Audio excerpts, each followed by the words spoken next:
Iranian President Hassan Rouhani says Israel is in no position to call Iran a threat to the Middle East.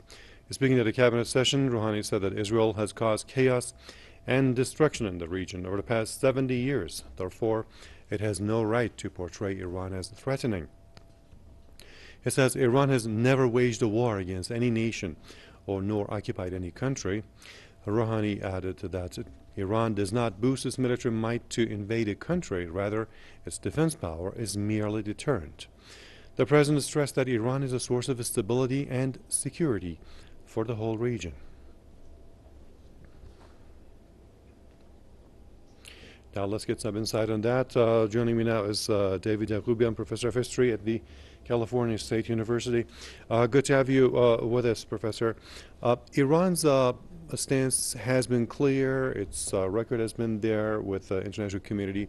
All in the UN and UN-related agencies have verified Iran's non-diversion toward any military, nuclear proliferation. So, but Israel has been signatory to no nuclear disarmament, no nuclear whatever treaty you call it. So what is the agenda that Israel is following by raising these allegations against Iran? Well, Israel's agenda continues to be its own hegemony at the price of all of its regional neighbors and of stability in the region and arguably globally. So this is just more of the Israeli spin and the Israeli hypocrisy. Israel, of course, not a signatory of the Non-Proliferation Treaty. Israel, which attempts to portray itself as a non-nuclear weapons-bearing nation, which the world knows is a lie.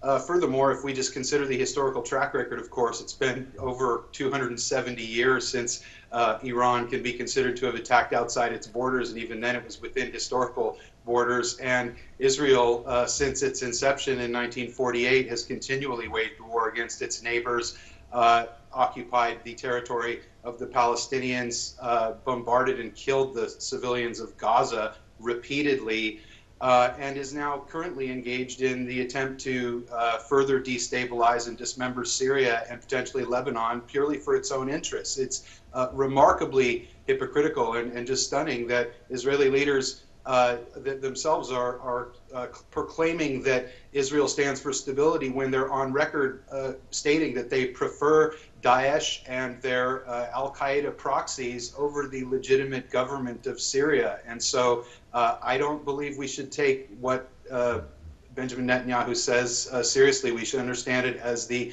pure psychological projection, which it is, and that is a common strategy of American and Israeli political elites to project all of their malign activities and their terrible historical track record onto Iran without any evidence, but they use their lapdog mainstream media to project these points continually. And do you agree with what President Rouhani said elsewhere in his speech? He said that Israel actually has been the source of chaos and destruction in the region for the past 70 years. Right now at Cal State San Bernardino, I'm teaching a class on the Arab-Israeli conflict and going through the historical narrative with my students. The Israeli historical record of waging war, preemptive war on its neighbors is clear. It's well documented. Israeli officials and military members speak quite openly about their repeated wars from 1948 through the present. So I don't believe anything that President Rouhani said in that context was anything but accurate and supported by historical fact. All right, thank you for your perspective. Professor of History from California State University, David Yaghoubian, joining me from San Bernardino.